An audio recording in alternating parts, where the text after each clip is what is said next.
నాటారు. ఈ యొక్క ద్రాక్ష తోటకి ఏ విధముగా ఆ ఎరువు, నీరు అన్నీ తోటమాలి సప్లై చేస్తున్నాడు, ఈ అంజరపు చెట్టుకు కూడా అలాగే ఎరువు, మందు తోటమాలి చేస్తూ ఉంటున్నాడు. మొదటి సంవత్సరం వచ్చి చూశాడు యజమాని, ద్రాక్ష తోట మధ్యలో ఉన్న ఆ అంజరపు చెట్టు కాయలు కనబడటం లేదు. రెండవ సంవత్సరం కూడా చెక్ చేసి చూడండి, తోటలో కానీ చేలో పైరు వేశాక, నాటు వేశాక ఆ పొలం యొక్క యజమాని ఆ పైరు ఎలా ఉందో చూస్తాడు. అది కోతకు వచ్చే సమయంలో దానికి ఏమైనా, ఏమండి మీరు ఈసారి గారు, జీవాత్మ గారు, పైరు దగ్గరికి వచ్చినప్పుడు దానికి ఏ రోగం వచ్చిందో చూస్తారా లేదా? ఎటువంటి సమస్య, ఏ రోగం వస్తుందో దానికి ఎటువంటి స్ప్రే చేయాలి, ఇవన్నీ చూస్తారు. అలాగే ఈ యొక్క యజమాని ఈ యొక్క అంజరపు చెట్టు యొక్క కాయలు తినాలి, కోసుకోవాలని చూస్తుంటే మొదటి సంవత్సరం కాపలేదు, రెండో సంవత్సరం కాపలేదు, మూడో సంవత్సరం కూడా కాపలేదు. 3 సంవత్సరాలు అయిపోయింది. తోటమాలిని పిలిచి, ఇదిగో 3 సంవత్సరముల నుండి ఈ అంజరపు చెట్టున నేను పండ్లు వెతుకుచున్నాను, ఫ్రూట్స్ తినాలనుకుంటున్నాను, పండ్లు కోసుకోవాలనుకుంటున్నాను. ఎన్ని సంవత్సరాలు ఇది చూస్తున్నాడు? 3 సంవత్సరాలు. ఒక్క పండైనా ఇది ఫలించలేదు, ఒక పండు కూడా ఈ చెట్టును నాకు కనబడలేదు. కాబట్టి దీనిని నరికేసి, దీని వలన, ఈ ఫలించని అంజరపు చెట్టు వలన, కాయలు కాయనటువంటి ఈ అంజరపు చెట్టు వలన ఈ భూమి ఎలా వ్యర్థమైపోవాలి? నీకు నేను ఎందుకు అనవసరంగా దీనికి ఎరువు పెట్టించాలి? నీకు నేను జీతం ఎందుకు ఇవ్వాలి? ఈ ఫలించని కాపు కాయనటువంటి ఈ అంజరపు చెట్టును నరికే, రిమూవ్ దిస్. వెంటనే తోటమాలి అంటాడు, అయ్యా రిక్వెస్ట్ చేస్తున్నాను, దయచేసి ఈ సంవత్సరము కూడా దీనిని ఉండనేమో. అవచనం చదవమ్మా. అయితే వాడు, అయ్యా నేను దాని చుట్టూ త్రవ్వి ఎరువు వేయి మట్టుకు ఈ సంవత్సరము కూడా ఉండనియ్యి.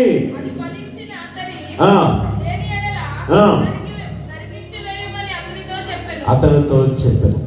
2026 సంవత్సరము, ఈ సంవత్సరము కూడా ఆయన మనల్ని ఉండనిచ్చాడు.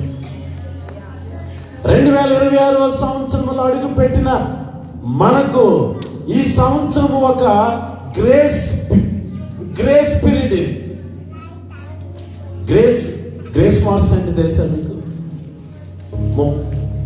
పాస్ చేయాలంటే నీకు 100కు 35 మార్కులు రావాలి కదా. ఆ 35 మార్కులు రాకుండా 30 మార్కులు వస్తే ఏం చేస్తారు? ఫెయిల్ చేసేవాళ్ళు. పోనీలే ఇంకొక 5 మార్కులు వేద్దామని గ్రేస్ మార్కులు వేస్తారు. గ్రేస్ మార్కులు అంటే నిన్ను కనికరించి, ఈ అబ్బాయి కానీ ఈ పాప కానీ ఈ సంవత్సరం అంతా చదివిందే మరలా స్కూల్కి రావడం, ఫీజులు కట్టడం ఎందుకు లేదు కనికరించి గ్రేస్ మార్కులు ఇస్తారు. అలా పాస్ చేస్తారు. అయితే ఇక్కడ ఏం జరిగిందంటే, ఈ 3 సంవత్సరాలు ఆ చెట్టు వలన ఏ ఉపయోగము లేదు.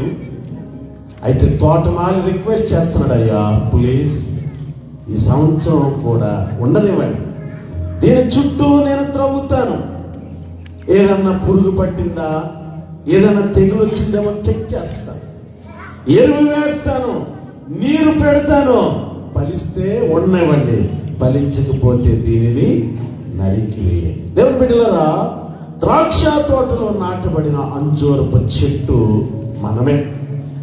ఎవరు చెప్పండి? ద్రాక్ష తోట అనగా దేవుని సంఘములో దేవుడు నిన్ను నాటాడు. కొంతమంది ఎలా జీవిస్తారంటే, నా ఇష్టం అండి, నా డబ్బు అండి. కొంతమంది దేవుడు నన్ను పుట్టించాడని అనుకుంటా.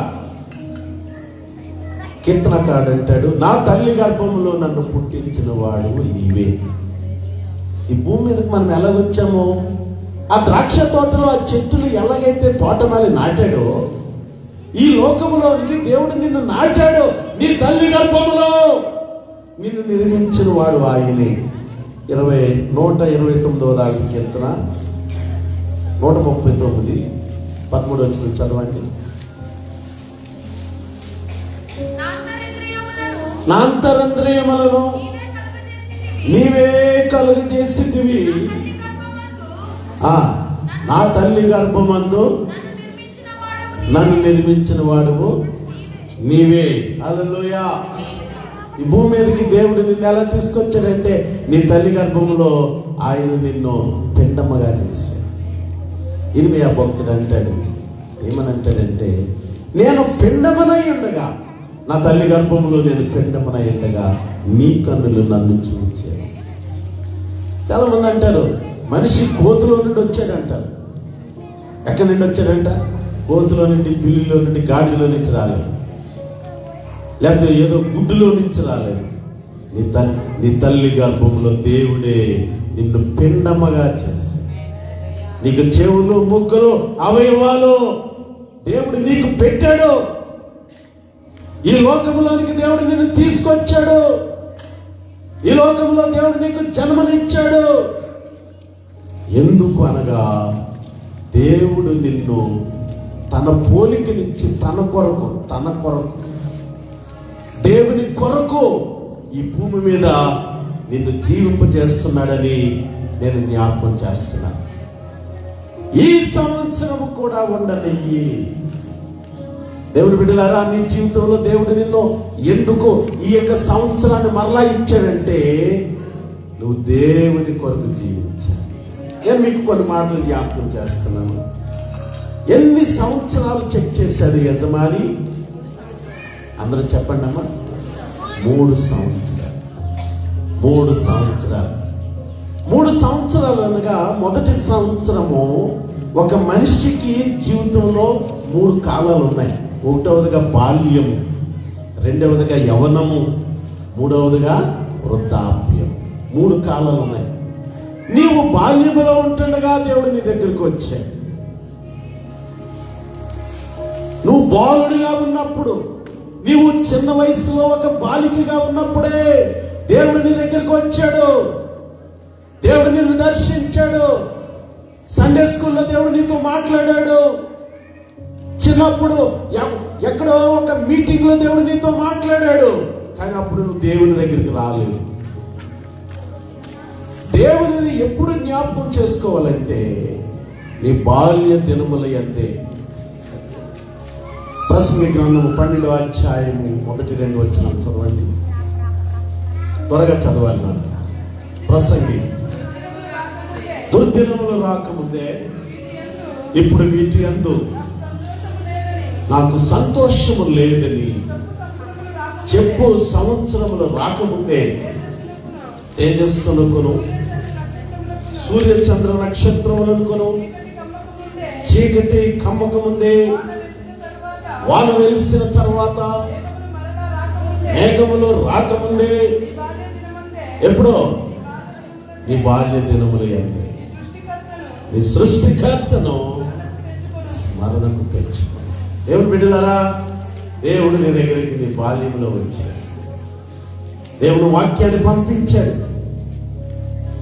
నీ బాల్యంలో దేవుడు నిన్ను దర్శించాడు. నిజమే, చెడ్డ దినాలు రాకముందే. ఇప్పుడు వీటి యందు నాకు సంతోషం లేదని చెప్పు. సంవత్సరాలు రాకముందే, వాన వెలిసిన తర్వాత, మేఘములు రాకముందే నీ సృష్టికర్తను స్మరణకు తెచ్చుకోను. ఈ నూతన సంవత్సరంలో ఒకవేళ నువ్వు ఏ స్థితిలో ఉన్నా, ఏ వయస్సులో ఉన్నా, నీ దేవుని జ్ఞాపకం చేసుకో. మీరు అనుకోవచ్చు, నేను ఎలాగైనా బ్రతికేస్తాను, నా దగ్గర సొమ్ములు ఉన్నాయి, నా దగ్గర ఆహారం ఉంది. కానీ నేను నీకు ఒక విషయం చెప్తాను. నీ దగ్గర డబ్బులు ఉన్నాయి, బంగారం ఉన్నాయి, ఆస్తులు ఉన్నాయి, పాస్తులు ఉన్నాయి, అంతస్తులు ఉన్నాయి, అన్నీ ఉన్నాయి. కానీ నీ ప్రాణం నీ చేతిలో లేదు. అర్థమైందా? నీ ప్రాణము నీ చేతిలో. బైబిల్లో ఒక వ్యక్తి ఉన్నాడు. పిల్లలు అటు తిరగకండి. ధనవంతుడండి, చాలా పొలం ఉంది. ఆ పొలం పండించాడు. అబ్బా, చాలా ఒడ్లు, చాలా పంట పండేసింది. ఆ ధాన్యం అంతటిని తీసుకొచ్చి ఆ గుడాంసులో వేసేసాడు. కుర్చీ మీద కూర్చున్నాడు. ఆ ఒడ్లన్నీ చూస్తున్నాడు. ఎంత తిన్నా తరగదు. ఎన్ని తరాలు తన పిల్లలు పిల్లలు పిల్లలు ఎంతమంది తిరిగినా తరగదు, అంత ఆస్తి కనబడుతుంది. తను కుర్చీ మీద కూర్చుని అంటున్నాడు, నా ప్రాణమా తినుము, త్రాగుము, సుఖించుము. డైలాగ్ ఎంత బాగుందండి. తిను, త్రాగు, సుఖించు. అబ్బా, దేవుడు వచ్చాడు. ఒరే వెర్రివాడా, ఇంగ్లీష్ లో ఫూలిష్ అని ఉంది. ఏముందండి? ఫూలిష్. భాషగా చెప్పాలి, తెలియలేమంటే వెర్రివాడా, వెర్రివాడా, ఏ బుద్ధి లేనోడా, ఓ పిచ్చోడా, ఈ రాత్రి నీ ప్రాణాన్ని అడుగుతున్నాను. ప్రాణం పోయి తాను సంపాదించినవన్నీ ఎవరు అవుతాయి? అన్నీ ఉన్నాయి, కానీ తన ప్రాణం తన చేతిలో ఉందా? మనిషి అనుకుంటున్నాడు, ఐ కెన్ డూ ఎనీథింగ్, నేను ఏమైనా చేయగలను. కానీ నీ ప్రాణము నీ చేతిలో లేదు. నీ ప్రాణం నీ చేతిలో లేదు. నేనేమైనా చేసేస్తానని మనిషి అనుకుంటున్నాడు, కానీ మనిషి యొక్క ఆయువు దేవుడి చేతిలో ఉందని నేను జ్ఞాపకం చేస్తాను. మానవుడు ఇష్టానుసారంగా జీవించడానికి మానవుని యొక్క కాలములు సమయములు దేవుడి చేతిలో ఉన్నాయి. ఎవరి చేతిలో ఉన్నాయండి? దేవునికి వ్యతిరేకంగా వెళ్ళావా? దేవుని సేవకుడికి వ్యతిరేకంగా వెళ్ళావా? నీ సమయము దేవుని చేతిలో ఉంది. నీ time God is looking and God is watching and God will be judge. దేవుడు జడ్జి చేస్తాడు. దేవుడు ఏం చేస్తాడండి? దేవుడు లేకుండా ప్రపంచం లేదు. ఏమైనా చేసేస్తా, ఏమైనా జరిగిపోద్దని నువ్వు అనుకుంటున్నావు. Everything is in God's control. ప్రతిదీ దేవుని చేతిలో ఉంది. మనిషి మాట్లాడే ప్రతి మాట దేవుడు వింటున్నాడు. ఏమంటే మన దేశంలో సుప్రీంకోర్టు ఉంది. ఎక్కడుందమ్మా సుప్రీంకోర్టు? ఎస్తేర్ చెప్పాలి. ఎస్తేర్ కొంచెం అన్ని తిరిగితే ఎక్కడ ఉంది? సిద్ధాపూర్లో ఉందా? సిద్ధాపూర్లో ఉంది. మన దేశపు రాజధానిలో సుప్రీంకోర్టు ఉంది. చాలా చాలా ప్రాముఖ్యమైన కేసులు అక్కడికి వెళతాయి. మీకు మాట చెప్పనా, సుప్రీంకోర్టు జడ్జి ముందు నిలబడేటప్పుడు ఆ సుప్రీంకోర్టులో చీఫ్ జస్టిస్ గారు ఉంటారు. ఆయన ముందు నిలబడినప్పుడు ఎవరైనా సరే రెండు కాళ్ళు వణికిపోతాయి. ఆయన జగన్ అయినా చంద్రబాబు నాయుడు అయినా ఎవరైనా కానీ ఆ chief justice, supreme court chief justice ముందు నిలబడినప్పుడు రెండు కాళ్ళు వణికిపోతాయి. ఆయన ఏ మాట రాస్తాడో, ఆయన ఏది చెప్తే అది ఫైనల్లో. ఒక సుప్రీంకోర్టు జడ్జి ముందు మనుషులు అలా భయపడుతున్నారు. ఈ సర్వలోకాన్ని నడిపిస్తున్న ఒక న్యాయాధిపతి ఉన్నాడు. ఆయన నీతిని న్యాయమును ఏం చేస్తారు చెప్పండి? జరిగిస్తూ ఉంటాడు. కాబట్టి దేవుని బిడ్డలారా, నీ బాల్యము 3 సంవత్సరములు అనగా మొదటి సంవత్సరము నీ బాల్యకాలములో దేవుడు నీ దగ్గరకు వస్తున్నాడు. నీ బాల్యకాలంలో దేవుడు నీ దగ్గరకు వస్తున్నాడు. రెండవది, చాలా మందికి నేను 2వ సంవత్సరం రాకముందు చెప్తున్నాను, బాల్యము నుండి మాట వినకపోవడము నీకు వాడుక. ఇర్మియా గ్రంథముల మాట చూడండి. ఇర్మియా గ్రంథము 22వ అధ్యాయం 21వ వచనం చదవండి. 22-21 నీ క్షేమకాలములో నీతో, వినండి, క్షేమకాలంలో దేవుడు ఏం చేశాడంటే అడుగుతామా, నీతో మాట్లాడాను కానీ నేను వినను అని నీ వంటివి. నా మాట వినకపోవుట నీ బాల్యము నుండి నీకు వాడుక, అలవాటు. ఏమి అలవాటు? మాట వినకపోవడం అలవాటు అయిపోయింది. అమ్మ చెప్తుంది, ఒరే ఎల్లకరా, నేను వెళ్తాను. అన్నం తినరా, తిన్నాం. దెబ్బలాడకరా దెబ్బలాడతాను, తాగకరా తాగుతాను, ఎగరకరా ఎగిరి గొంతులేస్తాను అంటే పెద్దలు చెప్పే మాటలు వింటున్నారా? పిల్లలకి చెప్తారు బాగా చదవండి అమ్మా అంటే వీళ్ళు చదవకుండా సెల్ ఫోన్లు ముందెట్టుకుంటున్నారు. మాట వినకపోవటము బాల్యము నుండి వాడుక. దైవజనుడు చెప్తాడు, ఆయన మాట వినరు. పెద్దలు చెప్తారు, ఉపాధ్యాయులు టీచర్స్ చెప్తారు, మాట వినరు. నీ క్షేమ కాలంలో నువ్వేం చేయలేదట, మాట వినలేదు, మాట వినలేదు. పిల్లరా మాట వినకపోవడం కనుక మనం దేవుని మాట వినాలి. ఎవరి మాట వినాలండి? నువ్వు ఎవరి మాట వినకపోయినా పర్వాలేదు, నువ్వు దేవుని మాట వినాలి. హల్లెలూయా. నా జీవితంలో నాకున్న ఒక అలవాటు ఏంటంటే, దేవుడంటే లెక్క లేకుండా ఉన్న వ్యక్తి, అతడు ఎంత ఆ స్త్రీ కానీ ఆ వ్యక్తి కానీ ఎంత ఉన్నతమైన స్థితిలో ఉన్న లెక్క చేయను. దేవుని యొక్క భయము, దేవుని యొక్క భయభక్తులు, దేవుని యొక్క ఆత్మ అభిషేకము, దేవునితో ఉండే సంబంధం ఉంటే ఆ వ్యక్తిని దేవుడు ఏం చేస్తాడు. హల్లెలూయా. నా ముందు మీకు ఎవరు కనబడతలేదు కానీ నా ముందు దేవుడు ఉన్నాడు. ఎస్, ఎవరున్నారు చెప్పండి? నా ముందు దేవుని యొక్క వెలుగు, దేవుని యొక్క ప్రకాశిస్తున్న నక్షత్రాన్ని నా కళ్ళతో నేను చూశాను. అది నీ కళ్ళకు కనబడతలేదు, ఎందుకంటే నువ్వు ఆత్మీయ జీవితంలో ఇంకా పసిపిల్లలాగా ఉన్నావు. నీ కళ్ళు తెరవబడలేదు. నీ క్షేమ కాలంలో నీవు నా మాట వినలేదు. ఆంధ్రాలో ఒక ఊరు ఉందండి. ఆ ఊరు పేరేం పేరంటే నారాకోడూరు. గుంటూరుకి తెనాలికి మధ్యలో ఉంది ఊరు. ఏమునమ్మా? నారాకోడూరు. అక్కడ ఒక భక్తి కలిగిన ఒక విశ్వాసి తల్లి గారు ఉన్నారు. ప్రభు నమ్ముకున్నారు. 2 కొడుకులు. కానీ భర్త దేవుడు నమ్ముకోలేదు. ఆయన ఆ గేదెల వ్యాపారాలు చేస్తాడు. చాలాసార్లు బాగా చెప్పిందంట, అయ్యా చర్చికి రండి. నేను చర్చికి రాను అని ఆవిడకి ఏది కావాలంటే అన్ని తెచ్చేస్తాడంట. బంగారం కొంటాడంట, చీరలు కొంటాడంట.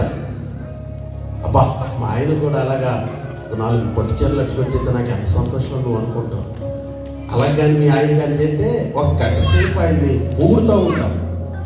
ఈవిడి పొగడతలేదు, నీ బంగారం నాకు వద్దయ్యా, నీ యొక్క క్షమించండి. ఆవిడ చెప్తుంది, నువ్వు నాకు చీరలు నాకు కావలసినవి కొంటున్నావు, కానీ ఇది కాదు, నాకు ఏం కావాలంటే నువ్వు చర్చికి రావాలి, నువ్వు యేసయ్యని నమ్ముకోవాలి, నువ్వు దేవుడి దగ్గరికి రావాలి. అమ్మా ఎక్కడికి రమ్మంటున్నాడండి? దేవుడి దగ్గరికి రమ్మంటున్నాడు అంటుంది ఆవిడ. ఒకసారి అయితే ఒక రోజున ఒక స్థలంలో మీటింగ్ ఉంది. పిల్లలు రెడీ చేసుకుని ఆయన దగ్గరికి వెళ్ళి, ఏమండి మీరు చర్చికి రండి, ఈరోజు ప్రార్థనకు మీరు రావాలంటే తర్వాత వస్తానులే అని అన్నాడు. సరే వీళ్ళు చర్చికి వెళ్ళిపోయారు. చర్చికి వెళ్ళిపోయిన తర్వాత ఈయన గేదెల వ్యాపారం చేయడానికి గేదెలు తీసుకుని వెళ్తున్నాడు. గేదెలను ఆ గుంటూరు మార్కెట్కి తోలుకెళ్తున్నాడు అనమాట. వెళ్ళేటప్పుడు ఒక మలుపు కాడ ఒక 20 టన్నులు లోడ్ కలిగినటువంటి ఒక లారీ అదుపు తప్పి ఇతనికి గేదెలు గుద్దేసింది. గేదెలను తప్పించడానికి ఈయన వెళ్ళినప్పుడు ఆ లోడ్ లారీ చక్రం మీద పడ్డాడంటే వెళ్ళి ఆ గేదెలు చచ్చిపోయాయి. ఈయన అదుపు తప్పినటువంటి ఒక లారీ వీలు మీద పడిపోయినప్పుడు కింద పడిపోయాడు. రక్తపు మడుగులో ఉన్నాడు. వెంటనే పోలీసులు వచ్చారు. ఇతను వెంటనే Guntur government hospital, general hospital తీసుకెళ్లారు. అతని గురించి వివరాలు, ఇతనికి సంబంధించిన వారు ఎవరున్నారని తెలిసింది. అతనికి భార్యకు వర్తమానం పంపించారు. ఆమె వచ్చింది. గవర్నమెంట్ హాస్పిటల్లో తన యొక్క భర్త రక్తపు మడుగులో మాట లేకుండా పడిపోయాడు. చూస్తున్నాడు కానీ నోటంటే మాట రావడం లేదండి. వెంటనే భార్య దగ్గరికి వెళ్ళి, తన పిల్లల్ని తీసుకుని దగ్గరకు వచ్చి ఒక మాట చెప్పి, ఏమండి మీరు నాకు, నా పిల్లలకి మీరు ఏమీ చెప్పక్కర్లేదు. నాకు నా పిల్లలకి మీరు ఏదో చెప్పమని మేము మిమ్మల్ని అడగడం లేదు. నా బాధ అంతా మీరు ప్రాణం పోయేలాగా ఉన్నారు. ఒక మాట చెప్పండి, యేసు నేను పాపిని అని చెప్పండి. యేసయ్యా నేను పాపిని, ఈ ఒక్క మాట చెప్పాను. ఈ ఒక్క మాట చెప్తే నువ్వు పరలోకానికి వెళతావు. ఈ మాట నువ్వు ఇప్పుడైనా చెప్పకపోతే నువ్వు చస్తే నరకానికి వెళతావు. వీళ్ళ నోటంట మాట రావడం లేదు, నోటంట మాట రావడం లేదు. అలాగనే కొన్ని మూస్తాయి. అందుకని ఇరిమే భక్తులు ఏమంటున్నారు, నీ క్షేమ కాలంలో, చదవమ్మా, నీ క్షేమ కాలంలో నీతో మాట్లాడింది నేను వినను. ఎన్నిసార్లు చెప్పిందని, అయ్యా చర్చికి రాయ్యా, సేవకులు వచ్చారయ్యా, చాలాసార్లు నీ ఇంటికి సేవకుడు వస్తాడు, చాలాసార్లు నీతో మాట్లాడతాడు. నీ క్షేమ కాలంలో, నీకు ఆరోగ్యం బాగున్నప్పుడు, నీ కాళ్ళు చేతులు బాగున్నప్పుడు, నీ శరీరంలో ఆరోగ్యం బాగున్నప్పుడు నువ్వు దేవుని దగ్గరికి రమ్మని దేవుడు తన సేవకుడు ద్వారా పిలుస్తున్నాడు. కానీ నేను రానంటిని, విననంటి. దేవుని బిడ్డలారా, మొదటి సంవత్సరము బాల్యం. ఇక రెండవ సంవత్సరానికి వస్తున్నాను. రెండవ సంవత్సరము ఒక మనిషి జీవితంలో 3 కాలాలు ఉన్నాయి. మొదటిదిగా బాల్యము, రెండవ కాలం ఏ కాలం అంటే యవనము. రెండవ కాలం ఏంటి చెప్పండి? యవనము. యవనము ప్రియులారా, యవనము చాలా ప్రాముఖ్యమైనది. యవనం వచ్చేసరికి యవనస్తులు ఏమంటారు? నాకు కండలో ఉందంటారు. ఏంటి చెప్పండి? కొంతమంది అంటారు ఎంజాయ్ చేయాలంట. ఏం చేయాలంట? ఎంజాయ్. నిజమే, మనమందరం నూతన సంవత్సరానికి దేవుని మందిరంలో ఉన్నాం. నూతన సంవత్సరంలో సంతోషంగా దేవుని ఆరాధించాం. కానీ చాలా మంది యవనస్తులు ఎక్కడున్నారు తెలుసా? పబ్బుల్లో, క్లబ్బుల్లో డ్యాన్స్ వేస్తున్నారు. ఏమండి? సారా తాగి, బ్రాంతి తాగి, కళ్ళు నెత్తికెక్కి, కొవ్వెక్కి ఎగురుతున్నారు. నిజమే, ఎందుకంటే యవనస్తులు ఎంజాయ్ చేయాలని తాగుతున్నారు, పరుగులెడుతున్నారు. యవన కాలం గురించి వ్రాయబడింది. యవన కాలంలో నువ్వు దేవుని సేవించు. యవన కాలమున కాడి మోయిట నరునికి మేలు. ఏ కాడి మోయాలి? ఏమండి? ఇప్పుడు మన ఇంటిలో ఎద్దులు ఉంటాయి. కాడి తీసుకొచ్చి దాని మీద పెడతారు. ఆ రైతు దాన్ని తీసుకెళ్తాడు. ఆ కాడి మోసి రైతు యజమాని ఆ పశువుల మీద, ఎద్దుల మీద కాడిని మోసినప్పుడు అది యజమాని కొరకు పనిచేస్తుంది. నీకు దేవుడు యవనంలోనికి ఎందుకు నడిపించాడంటే దేవుని కాడి మోయాలి, అనగా యేసు ప్రభువును మోయాలి, యేసుని సేవించాలి, యేసు దగ్గరికి వెళ్ళాలి. హల్లెలూయా. సినిమా టాకీస్ కి పరిగెట్టడం కాదు, క్షమించండి, పరిగెడుతున్నారని చెప్పండి. పాపము కొరకు చాలా మంది కాళ్ళు పరిగెడుతున్నాయా? యవన కాలంలో దేవుని కాడి మోయాలని వాక్యము సెలవిస్తుంది. దయచేసి ఒక వచనం చూద్దాం. యోబు గ్రంథము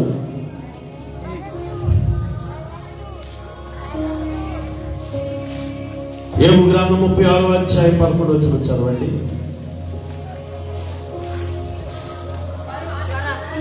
వారు ఆలకించిన ఎడల తమ దినములను క్షేమముగాను తమ సంవత్సరములను సుఖముగాను వెళ్ళబుచ్చరు. చూడండి, మనం ఏం చేయాలంటే ఈ నూతన సంవత్సరంలో ఏం చేయాలి? వారు ఆలకించి ఆయనను సేవించిన ఎడల, నువ్వు దేవుని మాట ఆలకిస్తే, దేవుని సేవిస్తే దాని రిజల్ట్ ఏంటి? తమ దినములను క్షేమముగాను తమ సంవత్సరములను సుఖముగాను వెళ్ళబుచ్చెదరు. హల్లెలూయా. దేవుని సేవిస్తే వచ్చే ప్రయోజనం ఏంటి? దేవుని మందిరానికి వస్తే వచ్చే ప్రయోజనం ఏంటి? మీరు దేవుని మాట ఆలకిస్తే, దేవుని సన్నిధికి వచ్చి దేవుని వాక్యాన్ని వింటే దేవుని సన్నిధికి వచ్చి ఏం చేయాలి? ఎవరే బట్టలు వేసుకున్నారా? ఆవిడండి మంచి చెరగట్టు వేసుకున్నారు, ఆయనండి మంచి దుబ్బా వేసుకొచ్చాడండి. అది ఆలోచించడం కాదు, దేవుని మాటను ఆలోచించాలి. ఈ సంవత్సరం నీ క్షేమంగా ఉండాలి. ఈ సంవత్సరం నీ క్షేమంగా ఉండాలంటే, నీ దినాలు సుఖంగా ఉండాలంటే, నువ్వు దేవుని మందిరమునకు వచ్చి దేవుని వాక్యమును ఆలకిస్తే, దేవుని సేవిస్తే, దేవుని ఆరాధిస్తే, తమ సంవత్సరములను సుఖముగాను వెళ్ళవచ్చును. ఈ సంవత్సరం అంతా దేవుడు నీకు సుఖము.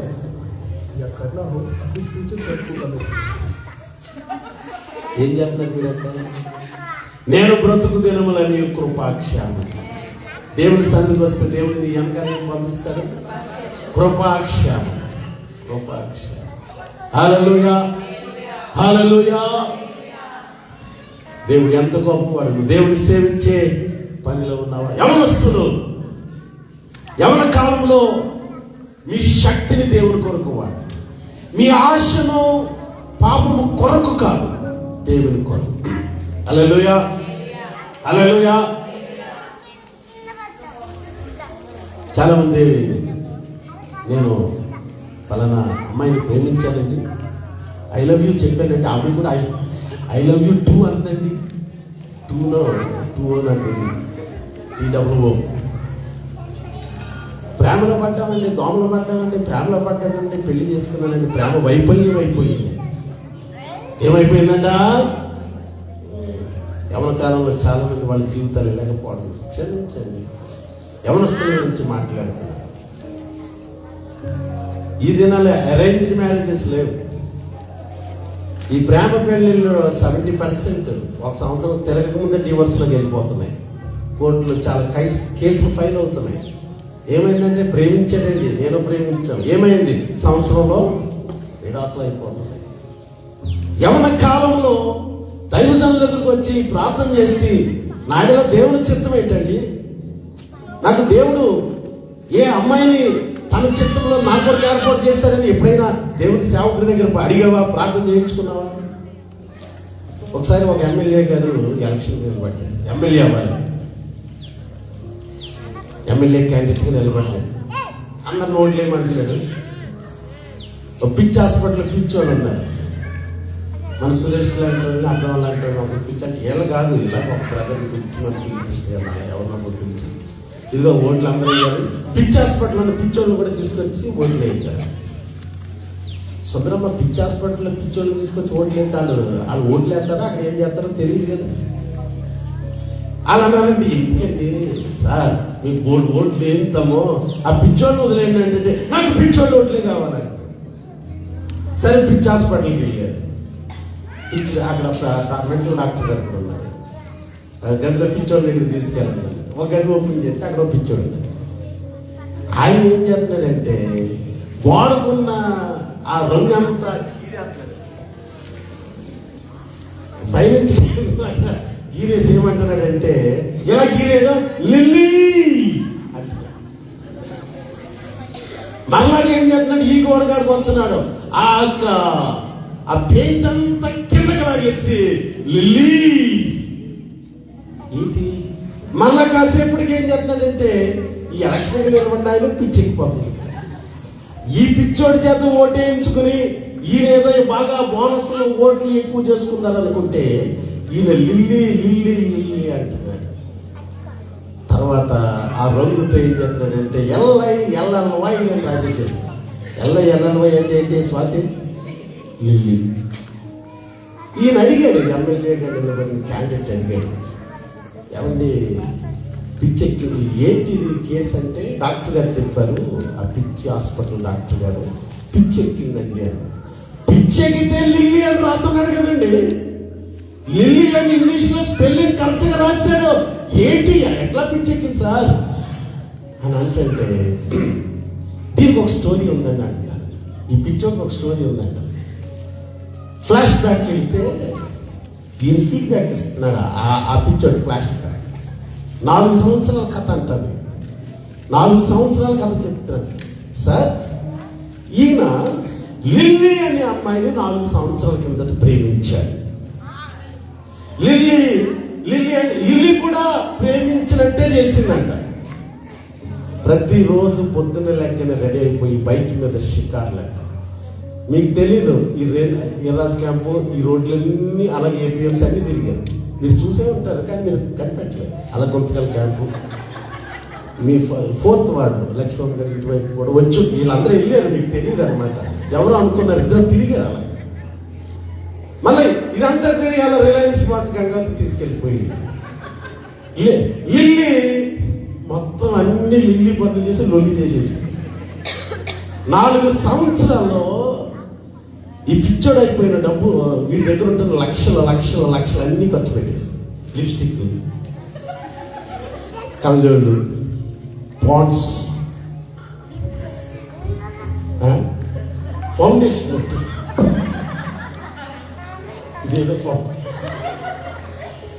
మొత్తం అన్ని బంగారం, ముక్కుల్లో, చెవుల్లో, మెల్ల, రింగులు, చైన్లు, వాచీలు.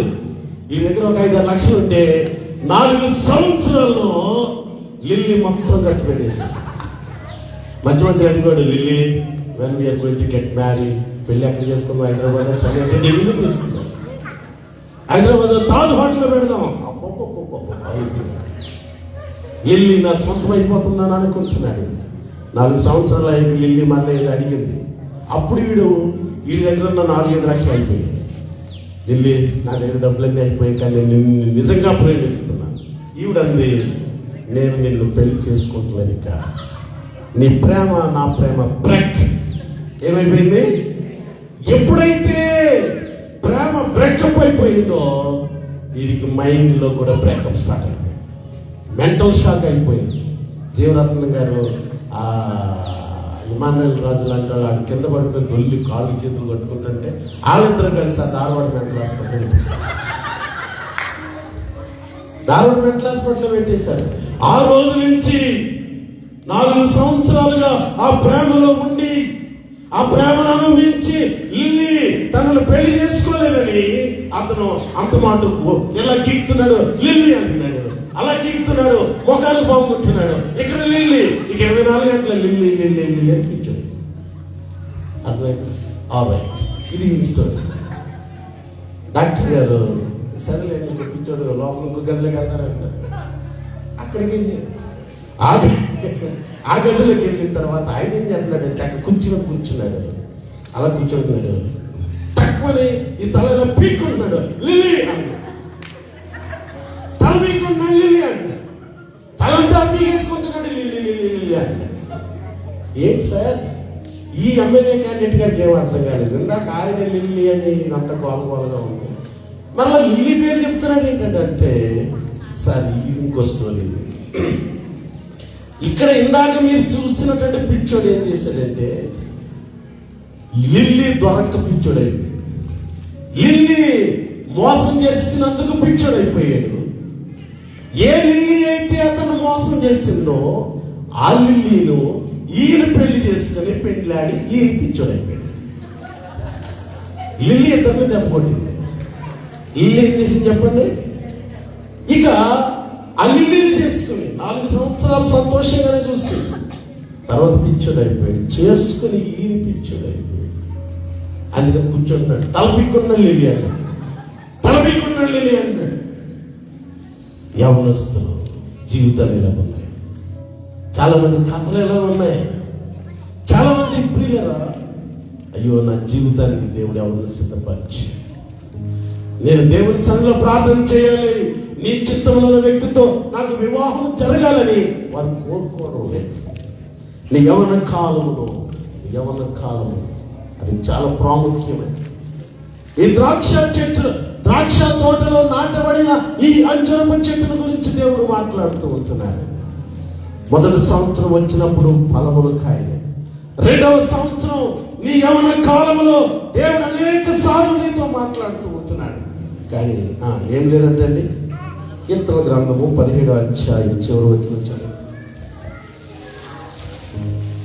కీర్తనల గ్రంథం నేనైతే ఆ,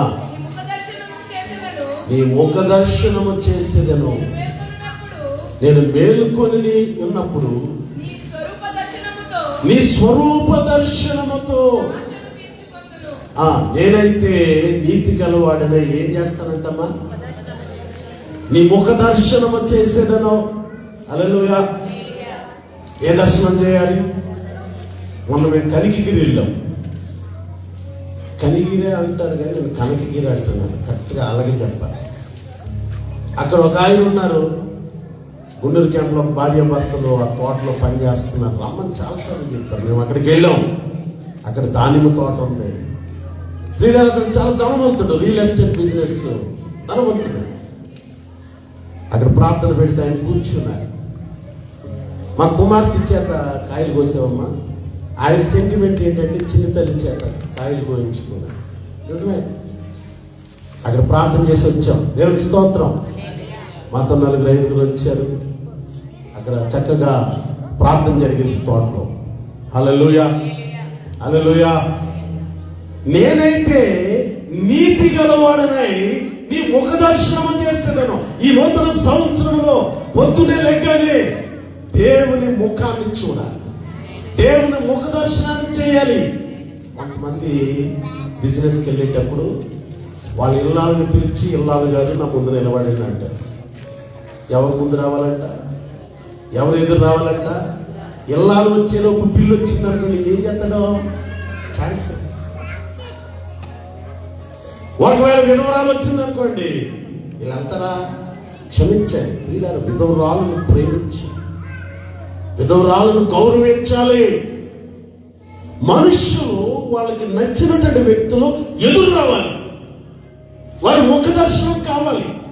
ఇక్కడ దావీదు అంటున్నాడు, నేనైతే నీతి గలవాడనై నీ ముఖ దర్శనము చేసేదను. దేవుని ముఖ దర్శనం చేయాలి. దేవునికి స్తోత్రం. ఉదయం లేవగానే నువ్వు దేవునితో మాట్లాడాలి, నీతిగా జీవించాలి. ఏం జీవించాలండి? ఈ భూమి మీద నీ జీవితము నీతిగా ఉండాలి. రోడ్డు మీద వెళ్తున్నావు, ఎవరో ధనవంతుడు 4 లక్షల రూపాయలు కట్టబడిపోయింది, నీకు దొరికింది. జోలు ఎట్టుకుని వచ్చేయడమేనా? బలి దొరికింది, దేవుడు నాకు మేలు చేశాడంటావా? ఆ 4 లక్షలు దొరికితే అక్కడ ఆకు చేయాలి. ఎవరికో పడిపోయాను పోలీసు వాళ్ళకి అప్పచెప్పాలి, ఆ ఊరి పెద్దలకు అప్పచెప్పాలి. అంతేగాని నాకు 4 లక్షలు వేసుకొని చేస్తావంటే నీ సంగతి తర్వాత దేవుడు చూస్తాడు. నీతిగా, నేనైతే నీతి గలవాడనై దేవుని బిడ్డలు నీతిగా, న్యాయముగా, యథార్థంగా జీవించి. దేవుని స్తోత్రం. హల్లెలూయా. నీతి కావాలండి.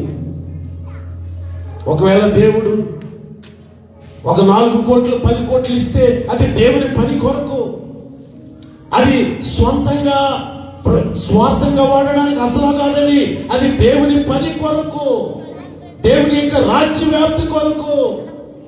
ఆ సభ్యులు ఎవరో విదేశాల్లో కష్టపడ్డారు, వాళ్ళు చెమటూడ్చారు, ఆ సొమ్మంతా పోగు చేసి ఒక పని కొరకు, దేవుని పని కొరకు పంపించారు తప్ప అది వ్యక్తిగత స్వార్థము కొరకు కాదు, దేవుని సేవ కొరకు.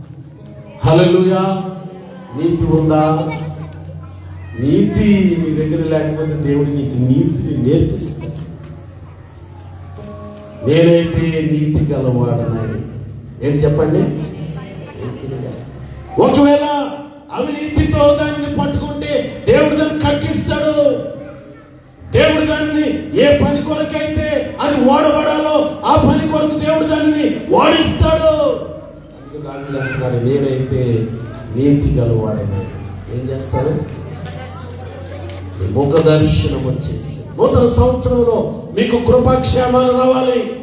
నూతన సంవత్సరంలో నీ జీవితం క్షేమంగా ఉండాలి, సుఖముగా ఉండాలి. కొంతమంది అంటారు, మనసుకి నెమ్మది ఉండలేదు, నా ప్రాణానికి నెమ్మది లేదా అయ్యారు పాస్టర్ గారు సంతోషంగా లేదు. కారణం ఏంటంటే నీలో దేవుని నీతి లేదు, నువ్వు దేవుని ముఖ దర్శనం చేయడం లేదు. ఏం చేయడం లేదండి. నిజంగా ఈ సంవత్సరము కూడా ఉండలేము. తోటమాలి బతిమాలుతున్నారు. యజమాని అనగా తండ్రి అయిన దేవుడు, తోటమాలి అనగా కృప కలిగిన యేసయ్య. మనం కృపాకాలంలో ఉన్నాం. దేవుడు ఇదిగో తండ్రి అయిన దేవుడితో చెప్తున్నాడు, ఇక ఈ వ్యక్తి నాకు వద్దు, ఈ వ్యక్తి తన జీవితాన్ని సరి చేసుకోవడం లేదు, నన్ను లెక్క చేయడం లేదు, నా యందు భయభక్తులు లేవు, నా సన్నిధికి రావడం లేదు. తోటమాలితో చెప్తున్నాడు, దీనిని తీసివేయి. తోటమాలి అంటున్నాడు యజమానితో, ఈ సంవత్సరము కూడా ఉన్నది. హల్లెలూయా. 2026 సంవత్సరం నీకు this is the grace year, this is the grace period. నీ జీవితంలో నువ్వు దేవుని దగ్గరికి రావాలని దేవుడు ఈ సంవత్సరాన్ని ఒక కృప కలిగిన సంవత్సరంగా ఇచ్చాడు. హల్లెలూయా, హల్లెలూయా. మీకు అందరికీ తెలుసు, పోయిన సంవత్సరము ఎయిర్ ఇండియా ఫ్లైట్ కూలిపోయి 262 మంది బర్న్ అయిపోయింది. 262 people have been burnt. కాలిపోయారు. విమానంలో ఉన్నవారు ఎవరు కూడా బ్రతకలేదు. ఈ సంవత్సరం మీకు తెలియదు, 31వ తారీఖున డిసెంబర్ 31వ తారీఖున కొంతమంది హార్ట్ అటాక్ వచ్చి చచ్చిపోయారు, కొంతమంది ఐసీలో ప్రాణం విడిచారు. ఈ సంవత్సరం దేవుడు మనకి ఇచ్చాడు. ఈ సంవత్సరం కూడా దేవుడు మనకు ఒక దయా కిరీటం ఎందుకు ఇచ్చాడంటే ఆయన ముఖ దర్శనం చేసుకున్నాడు. చివరిగా మూడవదిగా వృద్ధాప్యము. మూడవది ఏంటి చెప్పండి? బాల్యకాలంలో దేవుడు నీతో మాట్లాడినప్పుడు నువ్వు దేవుడి దగ్గరికి రాలేదు. యవన కాలంలో దేవుడు నీ దగ్గరకు వచ్చినప్పుడు యవన కాలంలో కూడా రాలేదు. ఇక నీ వృద్ధాప్యములో దేవుడు అంటున్నాడు, నా దగ్గరికి రా, నీకు పరలోకాన్ని ఇస్తాను, ఇప్పుడైనా నువ్వు దేవుడి దగ్గరికి రా అంటే నువ్వేమంటున్నావంటే నాకు కాళ్ళు లాగుతున్నాయి,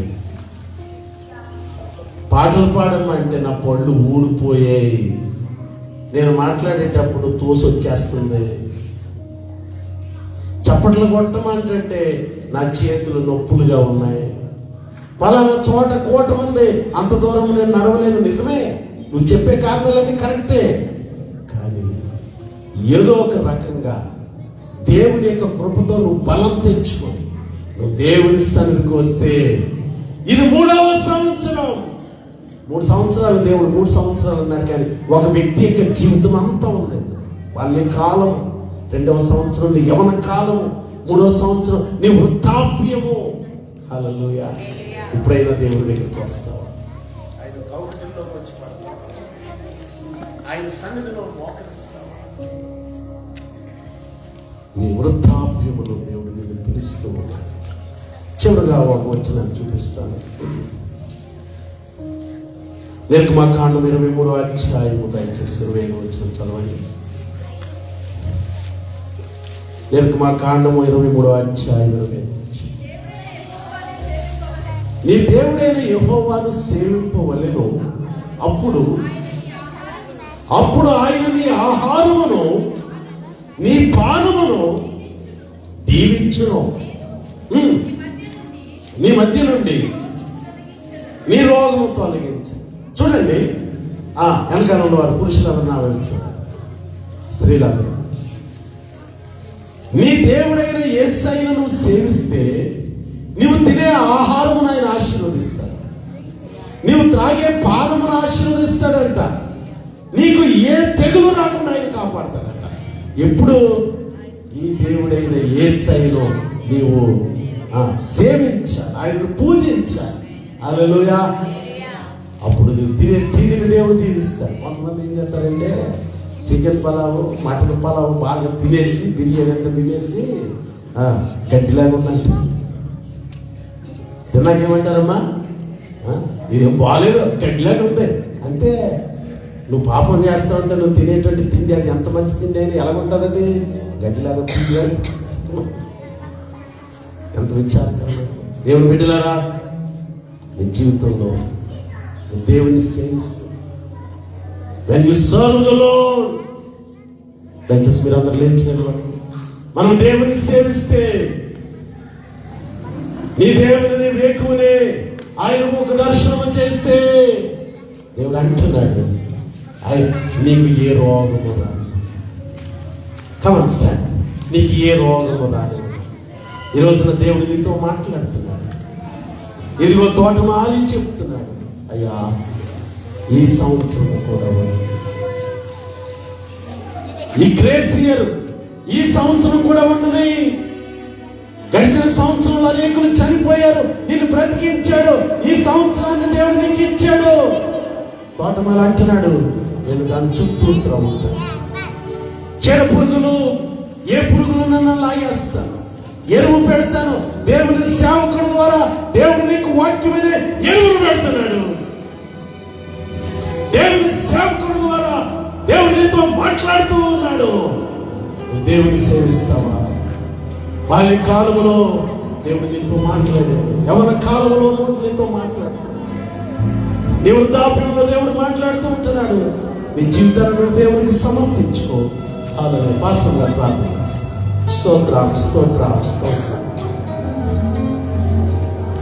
పరిశుద్ధులైన తండ్రి, నీ పరిశుద్ధమైన వందనాలు స్తోత్రాలు చెల్లిస్తున్నాను. ఇప్పుడు తనకు పండుగలో ఆరాధనలో మీరు మాతో మాట్లాడినందుకు వందనాలు. ఈ సంవత్సరం కూడా ఉండనివ్వని. మా బాల్య దశలో మేము మీ దగ్గరికి రాలేదు, యవ్వన దశలో మీ దగ్గరికి రాలేదు, నడి వయసులో ప్రభా ఇప్పుడు నైనా మీరు మిమ్మల్ని పిలుస్తూనే ఉన్నారు, మమ్మల్ని రమ్మంటున్నారు. నువ్వు నన్ను సేవిస్తే, నువ్వు నా ముఖ దర్శనం చేస్తే నేను ఈ ఆహారం ఈ పాలు నేను దీవిస్తాను అంటున్నావు తండ్రి. నీకు స్తోత్రాలు ప్రభా. నేను ఇంకా ఎవరైతే సంపూర్ణంగా నీకు లోబడలేదో, ఎవరైతే ఫలించని చెట్టులాగా ఉంటున్నారో, ఎవరైతే విధేయులు కాకుండా ఉంటున్నారో, ఎవరైతే నీ మాటకు లోబడట్లేదో వారందరితో నాతో మీరు మాట్లాడారు తండ్రి. నీకు వందనాలు. మేమందరము ఈ సంవత్సరం కూడా మాకు ఇచ్చిన దయా కిరీటంలో మరి ఎక్కువగా మీతో అడ్డుకట్టబడ్డానికి, సేవించడానికి, మిమ్మల్ని కొనియాడడానికి ఇప్పుడు మా అందరికీ దయచేయండి. ఫలించు చెట్టు వల్లే మీరు మాకు ఇస్తున్న ప్రతి అవకాశాన్ని సద్వినియోగపరుచుకుంటూ ప్రభావ మేము ఫలిస్తూ అనేక మందికి ఫలభరితంగా ఉన్నట్లు కృప చూపమని, వినని మాటలు బిడ్డల హృదయాలు ఫలింపు చేయమని యేసు ప్రభువారి పేరు అడిగి వేడుకుంటున్నాము తండ్రి. ఆమేన్.